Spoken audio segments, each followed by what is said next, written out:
So hello good people of the internet, it is Tommy Kelly, and this is Tommy Kelly Podcast, and this episode is kind of an extended-ish type one. It's a bit longer, it has two parts, and in the first part I'm going to talk a bit about offerings, and it's a question I get an awful lot about, how to make offerings, what are the best offerings, how do I dispose of offerings, can I use the same offering for a million different things, all of these things. So I try to, in a sense, explain that as much as I can. It's certainly my perspective of it, take it or leave it. The second part then is a question I got, which is all about using magic to get things in your life, or to reorganize your life, which involve other people, and that if you get things you want, like in this case, it's about getting a job or promotion, there is obviously going to be some sort of fallout of that. And should you care about that? Is it something that you should be mindful of and try to make it, easy for everyone and the best for all people involved and all of that kind of thing. So yeah, that's the two things. So we'll get into that pretty quickly. So here goes.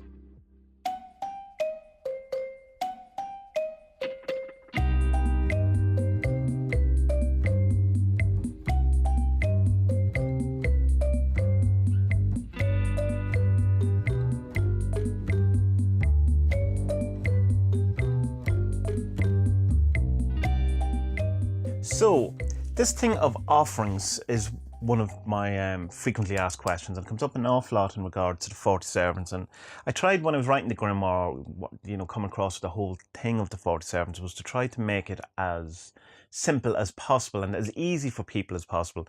But it kind of, even when doing that, it seems that people don't find it easy. To the point that sometimes it feels like people ask me questions about offerings or about magic in general, and it's kind of like they're asking, what is the least amount of effort I can put into this and still get everything I want? And it really does feel like that. Like, do I have to say a prayer? Do I have to write the sigil? Do I have to do this? Do I have to light a candle? Do I have to light incense? It's kind of like, what? But like, what are you doing magic for? Like, if you can't even put enough effort or bother into it to, light some incense, then, maybe magic isn't for you. Or, maybe the reason why you don't have the things you want aren't because your magic doesn't work. But it's neither here nor there. Now, there is certain things which I understand when people send messages, we go talking about candles. Candle offerings are the thing that get people most confused. And I assume that's because of the 40 servants. I'm big into candles. I use candles almost exclusively. I use incense and alcohol and a few other things, but mostly my main offerings are candles or whatever, because they're simple, they're easy, they look cool. My altar in my office is about 1.5 feet away from me at all stage, 2 foot, whatever it is, so I can keep an eye on it, that whole kind of thing. So I think that is one of the reasons why people find it hard with candles, is that there's this whole danger element of it. And there was someone mentioned in the 47's Facebook group that they had a little accident there recently and things did go on fire, but they were being careless and these things happen. Like, so people ask, how long do I light the candle for if I'm making an offering to 47? But it could be making an offering to anyone. And ultimately, or the best practice would be that you light the candle and let it burn until it goes out, and that's what you're ultimately aiming for. That that would be the ideal situation. Now, that's not practical in many ways, because people don't have the time to be sitting in the house beside a candle maybe all day because they're going to work, can't light the candles at work, or whatever the kind of thing is. So they say, can I light the candle, blow it out, and start again? And you can do whatever you want. So it's simple as that. If that feels authentic and genuine to you and doesn't feel like a dissipation of the energy, then do that. That's fine. Always go with your own gut in this thing, because 2 reasons. One, who knows how magic works, really, and whoever says to know exactly how it works is be suspicious of that. And be your own barometer of things. Like, you are definitely going to be affecting your magic and your life in general by how you feel about things, the kind of feeling you have around things. So if you did say some magic and you felt that, the candle should be burnt down to the end and I should be around it, and I didn't do it, and you have that feeling in the back of your head, well, I didn't really do that right, that's not complete, or whatever, you're bringing that kind of energy around with you, and that is going to affect how you then approach your life and your goals and your tasks and your magic because of that. Now, the people then ask if can I use the same candle for multiple offerings? And this is one of the things where I don't think you should go with your gut on this, because I think it's a very simple answer to that is no, you can't. Unless you have from the outset said you're going to that. In a sense, here's the thing. If I'm working with the fixer from the 47 today and I light it and I go, here's a candle. I'm lighting this for you. I'm giving this to you. This is my offering to you, blah, blah, blah. And then an hour later, I blow it out. The next day I come along and use the same candle and go, Ganesha, here is a candle I'm offering for you. Here is the, here you go. The fixer's going to be going like, hold on a minute. Ein Minute bitte. You gave me that candle yesterday. And Ganesh is going to go, well, I don't want this candle. It's not your candle to give. It's not an offering. That's not a thing. And I know that's all kind of sounds a bit odd and woo-woo and thing, but it's again, I think it's manners and it's respect and stuff. Like, you wouldn't give someone a sliced cake and then when they're halfway through, take the cake back and then go over to someone else in the room and go, I got you some cake. I know it's not quite that, but it is in spirit, or it is. I see it as that way, so I wouldn't use it. Now, when I say, unless you've decided at the beginning that that's how you would use it, when you're doing stuff with the Necronomicon, the Simonomicon, and particularly working with the spell book, it says that you should use a candle every time you're doing this kind of work, and that's like my reading of that is you can use the same candle because you're not offering it to each spirit or each 50 names of Marduk as each time. It's not an offering. It's just you acknowledging or you changing state into I'm doing a ritual. This is my candle for doing the Necronomicon stuff. So I can understand that. I think that's fine because it's not changing. The nature of the candle hasn't changed. It is the candle I use when I'm doing stuff from the Necronomicon. It's not an offering. It's not something that I have given away or whatever. You could also say that, say you were doing the initiation of the 40 servants, you could go, this is the big pillar candle I'm using for the entirety of this ritual. So I'm going to light it a bit every day, or mark 40 things on the candle, so you light it down each day, and you've made before you start it what is the nature of this candle. So it's not that today you've decided that the candle is for the adventurer, and then tomorrow you've decided it's for the bouncer. You've started from the beginning with the intention. What is what that offering or what that candle is. Again, that would come into your 7-day pillar candles and all that kind of stuff. So it's just once it doesn't change in nature, or you don't change your mind about it. If you give something to these people, these spirits, these non-human persons, it stops becoming yours. It's no longer yours. You've given it away. And so you can't then take it back and give it to someone else. So that's the thing about the candles, is that can you use the same candle for a number of things depending on what way you approach it, if that's the way you started, but not after you have offering. And I would stay away from thank you candles, or things that you're given in thanks or that kind of thing. I wouldn't reuse them in any other fashion. If you have decided that you've worked with Boone from the Goetia and you said, I'm lighting this big pillar candle, that's just for you, that's just for him. Don't use that for any other reason or any other thing. In my opinion, anyway. I think I'm right in that one, though. That's, just don't do that. And it's like, it makes sense, why not to? Now, of course, candles aren't the only offering you can give. There's a whole host of different things. And Jason Miller is really good on the offerings, particularly in his strategic sorcery course. But that's quite expensive if you don't want to get into all that. But so in his books, he's talked about them as well. It's not coming to me, the names of it. It's not his first book. It's not the Protection and Reversal Magic. It's the Sorcerer's Secrets. Is that right? His second book. I think in that one he talks an awful lot about offerings as well, and he's really good on it. So he'd be the go-to guy if you really want to get more into offerings. But there's a number of different things that you can offer. Food is one, and people often ask then, well, what do you do? How do you make an offering? And that's there's different approaches to this too as well. If I was making food offering, for instance, Ganesha loves Maltesers, and I know that because Vinaya Gupta said that to Ian Cat Vincent, who told me. And he seems to. So if you give Maltesers to Ganesh, you put him on like a bowl or something in front of the statue or whatever, you have decided to do with it. Keep it there, I would say, for a day. I don't like the idea of letting food rot. Some people do that. I don't want rotting food in my house. And I'm sure that, if you were given it as a normal guest, a human guest, you wouldn't leave food in front of them that was rotten, till it rot or whatever. So take it back. And depending on what the food is, I wouldn't eat it myself. I think that's kind of, again, it's not mine, whatever. I would give it away, give it to, like, if sweets, give it to some kids. If it's something that could be given to, like, the birds or to the dogs or something like that, or just, I used to all the time just put it on a plate and leave it outside. And invariably by the morning, it would be gone. Some sort of wildlife would have taken it or whatever. So I don't leave food stuff on it too long. And I didn't give it away. Now, one part of the food thing that when I would eat it, and this is kind of, I came across this in the Hare Krishna type thing, where they would, they offer the food to Krishna first before they eat it. They don't even taste it if they're hardcore. They don't even taste it while they're cooking it or whatever. The very first taste comes from, or goes to Krishna. And then that food becomes spiritual food, and it becomes spiritually sustaining, or has sustenance to it that it wouldn't normally have.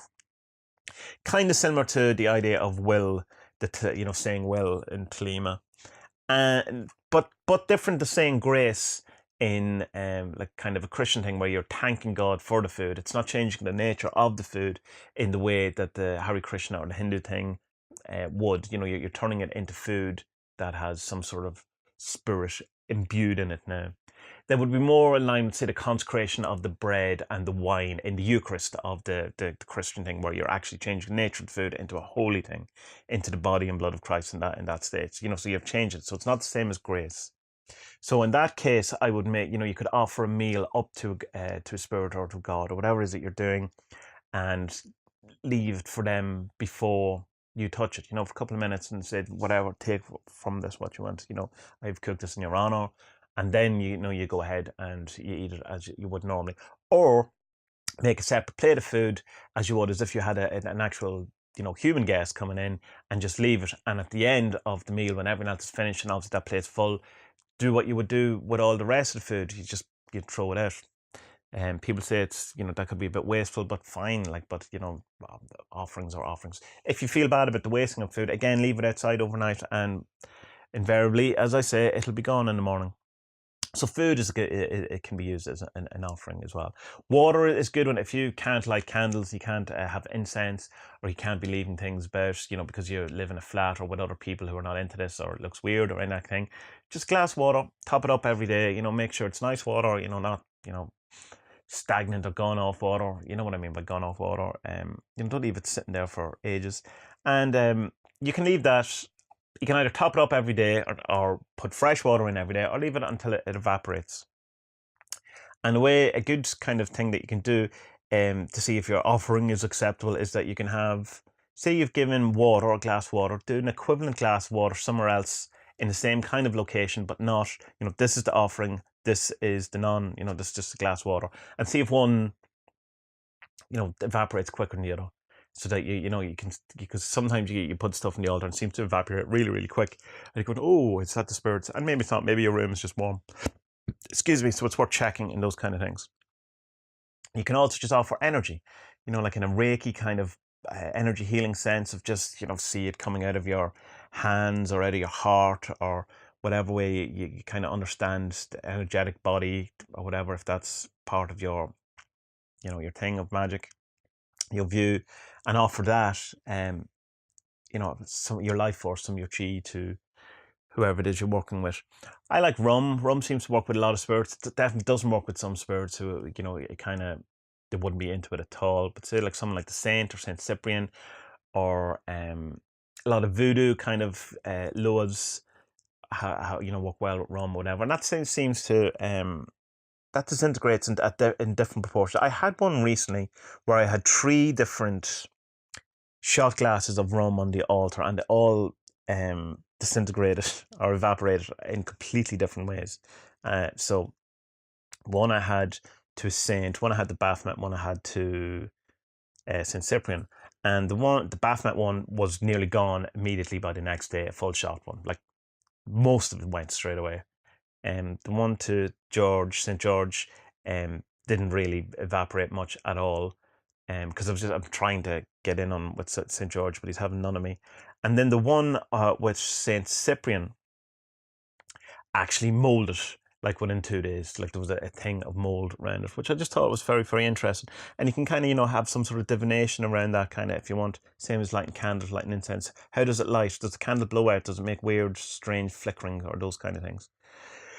So, yeah, rum flowers are also good. Again, as soon as they start wilting, take them off the altar and leave them out. Incense, big fan of incense. I like that all the time. Offer. It's a great thing George Harrison talks about the incense. So when you offer incense to your particular deity or whatever you're doing it, and it permeates the air and permeates your room, that eventually the entire room becomes absorbed and permeated with this god or this spirit energy or this kind of thing. Like it goes into all of the room, and the whole room then becomes infused with this spiritual kind of energy, which I really like that idea. I think that's really good. Of course, you can have essential oils.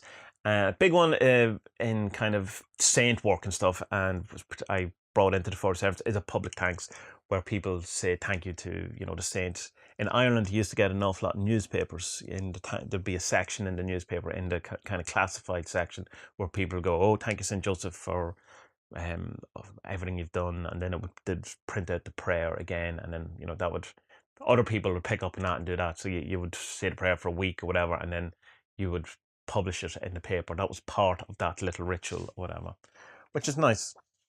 Another kind of thing, and this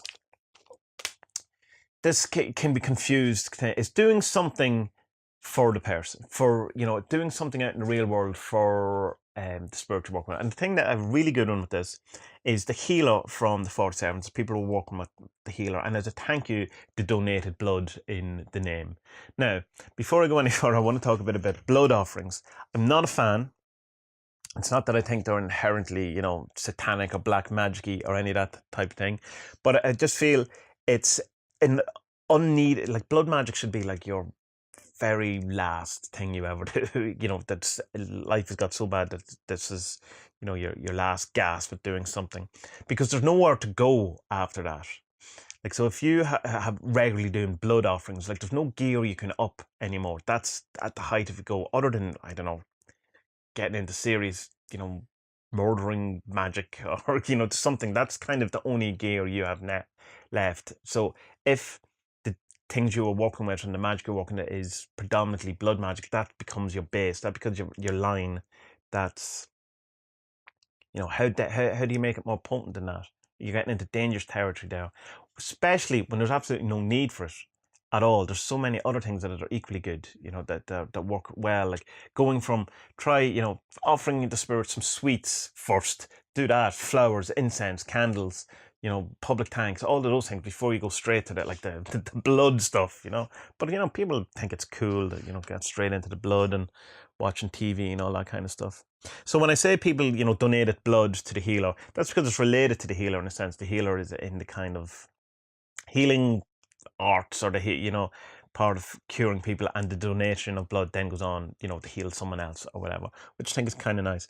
Gordon White talks an awful lot about that doing stuff for spirits or for gods or whatever is kind of, in a sense, the sacrifice is more important than the actual thing that happens. So it's not that you build a tomb or a shrine to the spirit. It's not the shrine that's important. It's the fact of that you did it, that you spent time, that you spent your energy, that you sacrificed whatever it is to make it. That seems to be the important thing. So that's worth considering it in whatever you're doing, that it's a kind of almost like a sacrifice in a sense. It's giving something of yourself that in a sense hurts you or lessens you, rather than because you can light a candle and give it and put it on your altar, and it doesn't really take anything from you other than whatever it costs for the candle. But doing something that actually has a cost to you, like donating to a charity a certain amount of money, that's something related to whatever spirit, whatever you're working with, but that actually stops you then being able to go out that weekend or buy that book you want, whatever. Something that comes at a cost to you, that you've given up, that you've sacrificed in some sort of way, seems to be effective in different ways. there's something all about all that I haven't quite fully grokked about the whole thing about how energy moves and stuff like that by doing stuff in a kind of sympathetic way but related way to like the thing I've talked about before about on the blog, which about it's eat the ice cream, where you would do something that you would only do that if your wish was or your magic worked, in that if you magicked for your rent to be paid by Friday and it's now Wednesday and you don't have the money, that you spend a bit of that money that you do have so that you're not blocking the energy, or you give something away. I definitely know that giving stuff away or doing stuff from other people seems to have a very big effect on your own thing, but only if you do it not thinking that you will get stuff from others. So it's like it's a catch-22 type thing. There's that new TV show Lodge 49. There's a great line in it, or where Dud is talking about this thing of that if I heal the world, it will heal myself, and goes around trying to fix things for people in the kind of thing that it will fix him. There's something in that. I don't know what it is exactly. It's not fully formed and it's not fully there. So yeah, the disposal then of the offerings is whenever, what seems appropriate. I wouldn't let things rot on the altar or whatever it is. If giving rum, I try to change it often. Like the novena now that's on for St. Cyprian, I will new rum every day and I'll pour the old rum out on the grass. Water I'll top up when it disintegrates, or why do I keep saying disintegrates? When it evaporates. It's kind of, leave stuff outside, all that kind of things. And yeah, so that's kind of offerings. And it's again, as I started off saying, that some people seem to want to do as little as possible, little kind of effort as possible that they can get away with, which is, it seems odd to me, but that's people. So have an offering that's appropriate to what you're doing. If you're just keeping in a daily offering, a candle's great, incense is great. If you're doing something a bit more that took a bit more effort, or is a bit more ask, a bit of a bigger ask, have a bit of a bigger offering or whatever. But again, go with your gut, give the whole thing. My only main rule about offerings would be don't offer something to someone, take it back, and then offer it to someone else. So be cool around that kind of thing. So yeah.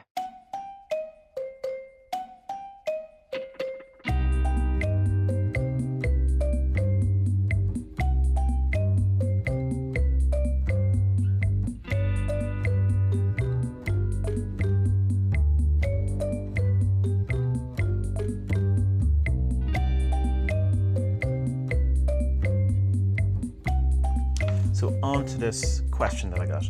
This is from Spiel. I have a question. I'm using the manifestation box to put several desires with sigils on them and then asking the saint to pray for me to make these desires real. Side note, the manifestation box is the box that the deluxe version of the 40 Servants come in. For one of my desires, I feel so torn about it and I need advice. I want to become the director of my department and I want 2 of my co-workers to be replaced. I don't want to do black magic and form contracts with them, though. I was thinking of asking that my director retire handsomely and that my 2 co-workers take positions closer to their homes with better pay and more fulfillment. I really don't want to bring harm to them. I really just want that promotion because I want the higher pay and I believe I can do a better job. And I genuinely do not want to manage these 2 people because they don't do their work and are pretty nasty to me. But I would be influencing them and inducing bad karma if I proceed. But would I be influencing them and inducing bad karma if I proceed? I remember one of your videos on this topic, you said you would not do black magic. Instead, you would remove yourself from the situation. I thought long and hard about it, and I realised that what I really want is to be able to demonstrate my potential without their negativity, and of course have a pay rise. But a part of me still wants the promotion and not have to deal with those 2. And I don't want to leave. I just got there. Advice, please. Right, well, there's a lot going on there. And a couple of things I just want to address first of all. And that first thing is that on a video somewhere, I said I wouldn't do black magic and I would just remove myself. I don't normally use the kind of thing, black magic, white magic thing. If I did, please excuse me. I'm a hypocrite, obviously. But what I normally talk about in that kind of thing is that I wouldn't do curse work. That I would just do banishings, and that would seem to go into that, that instead I would remove myself from the situation. So if someone is annoying me or getting on my nerves, I wouldn't curse them.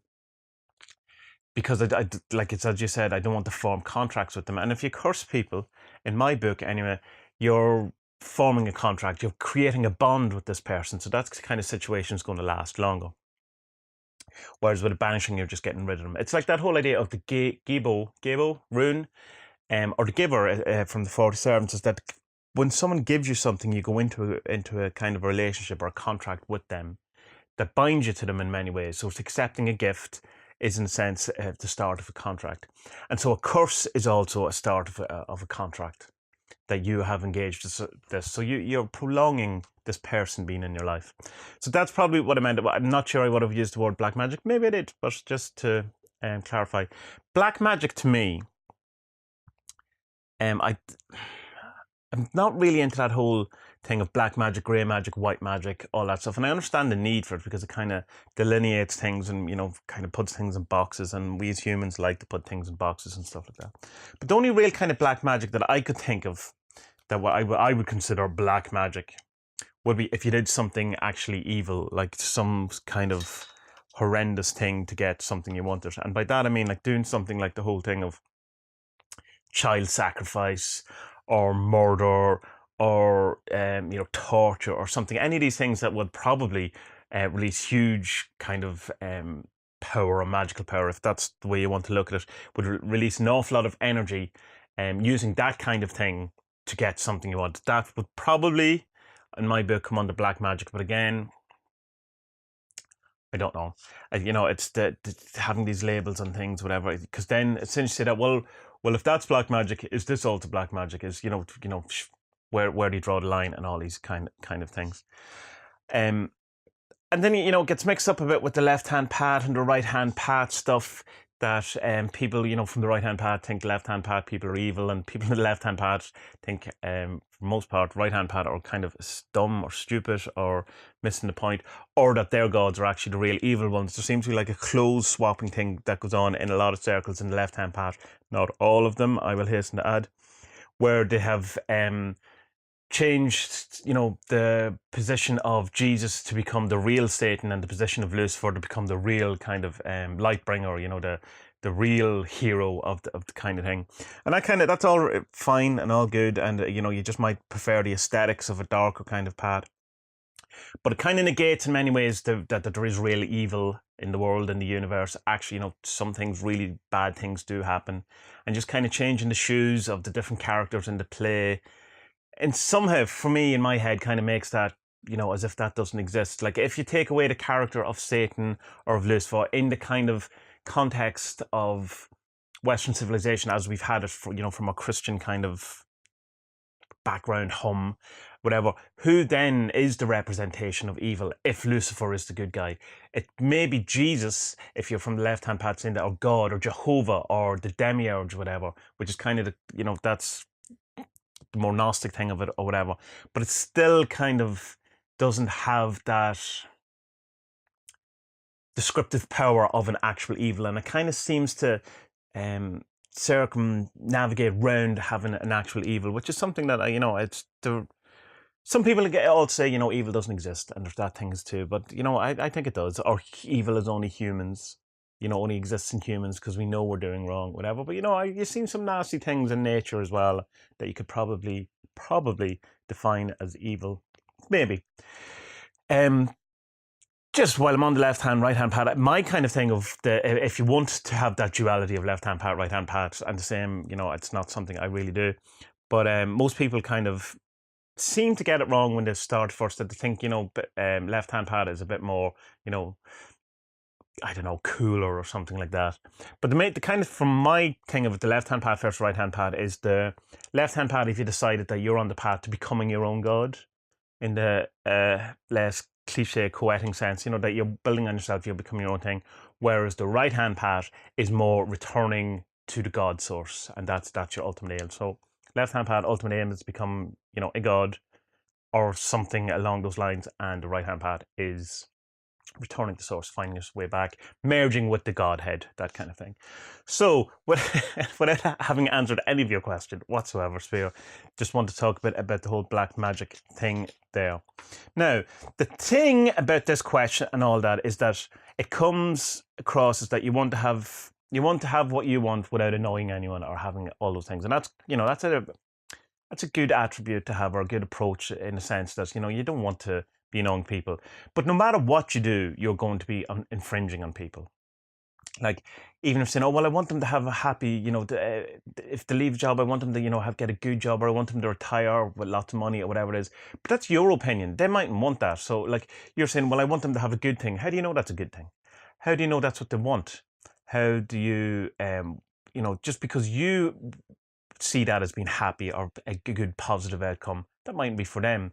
So even if you're kind of putting into your Magick that kind of thing of, oh, well, I want him to be happy, and then, lay out that scenario of how he is to be happy, or she is to be happy, or whoever it is, you're still massively influencing, even though you're trying to come from a place that seems good. But it's actually, I would suggest it's coming from guilt, and it's just that you're trying to be okay with getting what you want without feeling guilty about it. And there's a good analogy here that you should think about, in that if someone is an athlete and someone's like a 100 meters runner, whatever, there's no way that that athlete can be successful if he's worried about other people in the race, about their happiness, about how they're going to feel if they don't win, about that if they're trying to keep everyone happy and keep, what's the best for all, we'll all be winners, everyone will be winner, then no one's a winner, and that kind of thing. So if you see yourself and your life in that way, as someone who's running, trying to win a race or whatever, then all's fair in love and war and jobs. Then it's, don't worry about the other people. Like, try to be nice. Don't, like, you're worried about the harm doing to them. But if you're still trying to make them do something or have something that you've decided is good, that's still, in a sense, a harm. That's still a thing. And there's no way of walking out into the world and doing anything in the world without infringing on someone else. There's literally no thing you can do that isn't going to infringe on someone else. The thing about karma that you talk about, is this going to bring me bad karma? And karma is like, there's a whole lot of nonsense about karma. And I'm sure I've added it to myself over the years too. But karma, the word means action. And it basically means that if you do something, something else is going to happen. There's going to be a reaction to that. In the kind of, for every action, there's an equal and opposite reaction, but not that. But, it's that kind of thing. If you shout at your wife, there's a reaction to that. What it doesn't mean is that if you do something, there will be divine retribution for it. Like, if you do something shitty, that the universe comes looking for you and is going to punish you in some way. And that's the way it's kind of mostly used in day-to-day life, in the kind of, normie world, if you want, for a sense, oh, karma will get him. When someone's done something really shitty, oh, karma will come and get him. And that's not what the actual idea of what karma is. It means you do something, there is a reaction, you put stuff out into the world. It's kind of, again, go back to that thing of, like, it's like the Gaborin, or the giver, where if you do something, if you give someone something, you've entered into a contract. So if you do something, you've started a new kind of contract with life, in a sense. And that's, that's the game you're now playing. And it can kind of, we have this thing that if I get what I want, by, like, maybe over other people, that the universe is going to come looking for you and going to come stalking you and find you and beat the shit out of you for doing it, or take away something you love, because getting what you want in some way took away something that someone else wanted. Like, do you feel that if, for you to get what you want, it's not okay for people to be losers in that battle? That it's only okay for you to get this promotion and this job if everyone else is happy about it, and the world is perfect and everything is in balance and all that. But of course, that's not the way life is. And we have this kind of feeling that sometimes, I'm not sure if this is your case, but certainly coming from, like, a Catholic guilt background, you can have this thing of that if something good happens to you, you're kind of waiting for the other shoe to drop, that the punishment is coming with that, because for no good deed or no good thing goes unpunished. So that if something nice happens to you, or so you have some good luck or whatever, there's this kind of sense that has to be balanced with some negativity or something bad that's going to happen. That's something I've had to work through myself, that it's okay for good things to happen to you, and be okay with that, and that it's not you're not going to suffer some sort of karmic downfall because of it, or you're not going to, yeah, you're not going to be punished by it, or those sort of things. So go back to your kind of question. What you basically want is you want this promotion and you want rid of people. If that's what you want, and I would say then just do that. And it's something that may be worthwhile to consider in this. Is it's very much this type of thing is what the fixer from the 47th, his kind of wheelhouse, whatever. He asked the question, so I'm asking you the question in the form of as an analog to the fixer. Are you willing to do what it takes to get what you want? Are you willing to get these two people out of your way to get the job you want, and not fix their life for them? Just what I want is I want these two people gone, and I want the promotion, and I want the pay rise. Am I willing to accept the consequences of any of those, of getting those things? Which may be that the people get fired, maybe that they don't end up in a good place or whatever.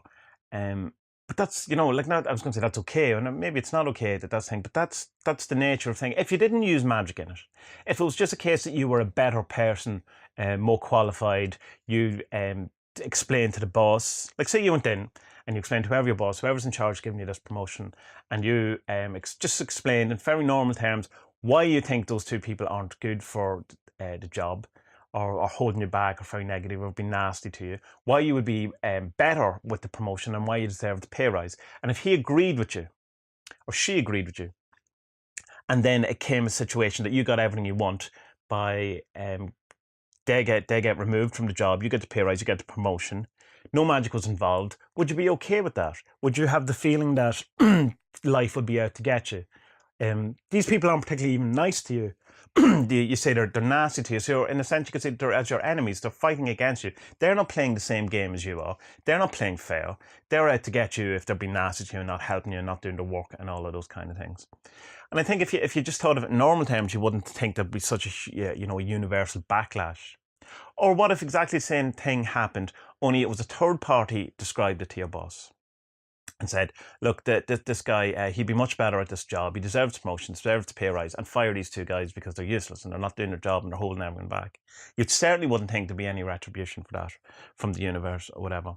And the fixer, in this case, if you wanted to work with the fixer in that case, it would be about willing to accept, whatever happens to the other people, the fallout from getting what you want.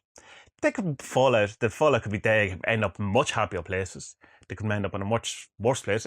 Usually people end up more or less in the same kind of area where they always were anyway, a bit on the lower side or a bit more on the higher side.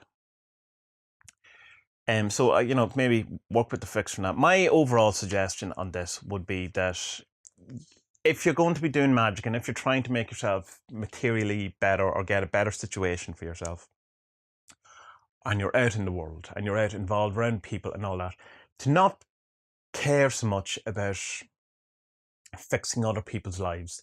Because if you're thinking that, well, if I get what I want, that's an infringement on them, but trying to fix their lives so that the fallout is less is also an infringement on it. But infringement's okay in the sense of that no matter what you do is an infringement.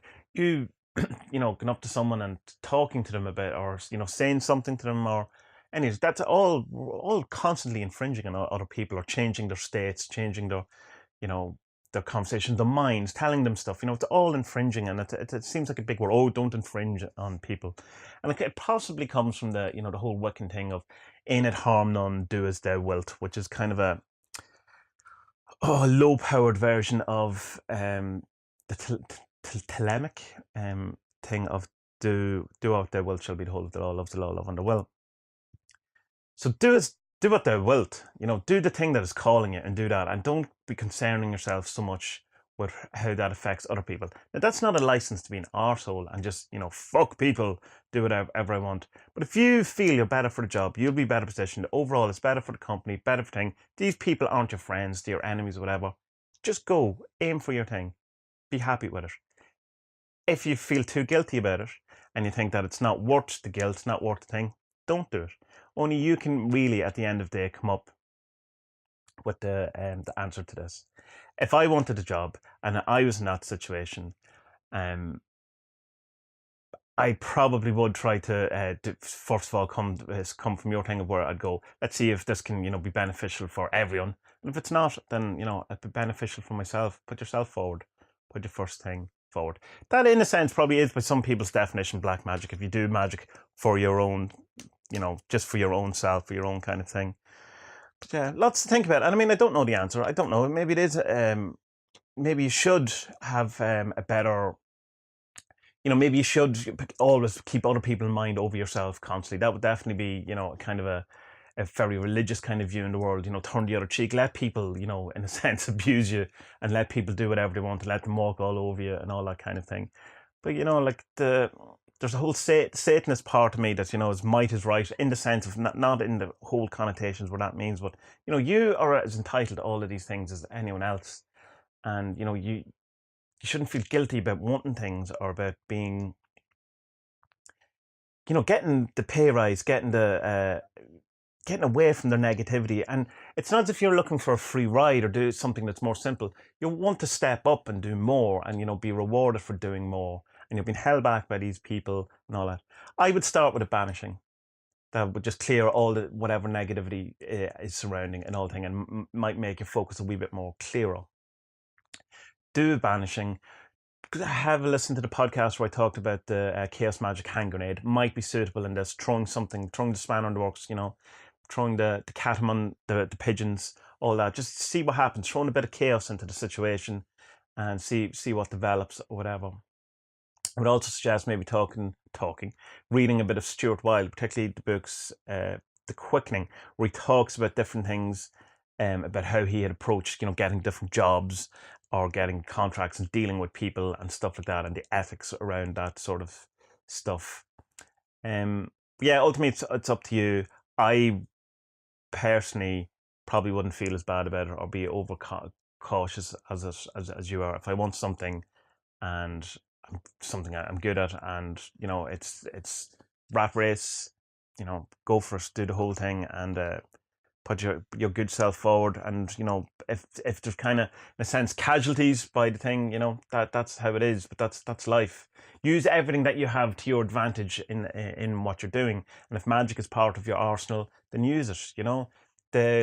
Don't think for 2 seconds that if these two nasty people who you work with were doing magic, that they would hesitate to do it to you. So use everything you can to get what you want. Again, balance that with don't be an asshole as much as you can, but don't not do things, or don't hold yourself back, or don't feel guilt because you're letting someone else's life be better than than yours. Like, don't sacrifice your own happiness for the sake of these two people's happiness. And don't worry so much about what way they'll fall. No matter what way you try to plan or deal from, it's infringing anyway.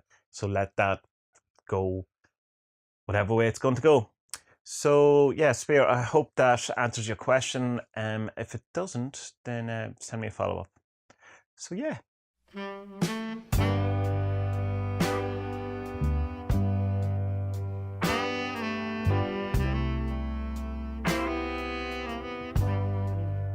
So that was another episode of the Tommy Kelly podcast, and I hope you enjoyed it. I think there was a good bit in that. I really wish I was better at these things. It just here's me back to my end section where I apologise about things. But it's just, even after last week's podcast, it was kind of, I was looking down through my notes or whatever, and it's kind of going, I had so much more to say. And I had more to say about that question as well, the one about the promotion one, where I was suggesting that maybe there should be a good approach to that would be to break it down into smaller pieces and do a show, like a sigil show, like the Gordon White talks about, where, you have things that are all related as part of one work, but you're attacking all the small different things. And it's just the hope is that eventually I will get good at podcasting, about talking and about getting my ideas together, and a very I'm a very meandering type style. But it's just kind of, it's what I want to do, is just kind of have that train of thought type thing, because it's as much about me trying to work out these ideas in my head and find out what they are, as trying to teach people. It's not really teach, it's just my ideas. Hopefully they're helpful to other people, but with predominantly the idea that I'm trying to sort these things all out in my head. Hopefully I'm getting better at it as it goes on, but just I always kind of feel at the end of these things, I go, yeah, I really could have done that better. I didn't, I wasn't getting to where I wanted to be on it and stuff. But that's all part of it. I'm not, if I stopped and redid them, it would you'd miss out on something else and you go, oh, well, the first take was much better. And momentum and enthusiasm is harder to get when you're answering the same question over and over. But anyway, this is the apologetic section of the podcast. I haven't done one in a while, so there you go. My friend Enda always gives out to me for having the apologetic section of the podcast. But if you liked what you heard, then go to TommyKellyPodcast.com. TOMMIE is how I spell Tommy, because that's how it's spelled. And all of the other episodes of the podcast are there. We're coming up on 70 at this point, so there's loads there. It's mostly about chaos magic or personal development, some about photography, some about art, some about just about life in general and stuff like that. But it all follows the same kind of train as these are. I just talk about stuff. There's not interviews, it's not that kind of stuff. Because everyone does interviews, and I'm not a good interviewer. There's one interview with Alan Chapman, and if you listen to it, you can understand why I'm not an interviewer. It's not something I have, or it's not something I want to do. Really, that kind of. If you want to know more about me in general, you can go to adventuresinwoo-woo.com, which is the hub of all things. This is where that's where everything is kind of sourced. And there you'll find out everything about the 40 Servants, about the 4 Devils, the podcast there as well. The YouTube channel is linked to from there. There's loads of blogs. There's a Magick primer, so if you're absolutely new to Magick, there's a whole section there which will get you started. I'm on all the social medias. It's usually at Tommy Kelly, but on Facebook it's at Tommy Kelly Artist. There's a 40 Servants Facebook page, group even, which is really nice, and you should join that. It's full of really lovely people. There's an Adventures in Woo Woo Facebook page as well, which you should like. I put up loads of different kind of interesting magic-y, occult or weird stuff that I find on the internet, but all that, all my kind of news stuff goes up there as well. If you want to help me financially, then you can go to Patreon, and you can get that by just going to TommyKelly.com. Again, it's TOMMIE. And that's where you basically give me your money so that I can continue to do what I do. And in return, I offer you many things. There's PDFs of all the comics and books. There's digital downloads of the deck. We do weekly rituals, which is going really well. We've set up an astral temple and everything. At the minute, we have the novena going on. It's the Days of the Saint. We're doing a 9-day novena to the Saint, which will then end on the feast day of Saint Cyprian, who's the analogue of the Saint, or in some way connected. And so that's just for patrons. And there's loads of other stuff. There's the journey, which is coming. We're coming to the last bit of that. The first round of it anyway. It will probably continue on and off, and we can start at any point ever. And that's a year-long shadow working meditation thing, which has been very successful and very insightful for me and a number of other people who have done it.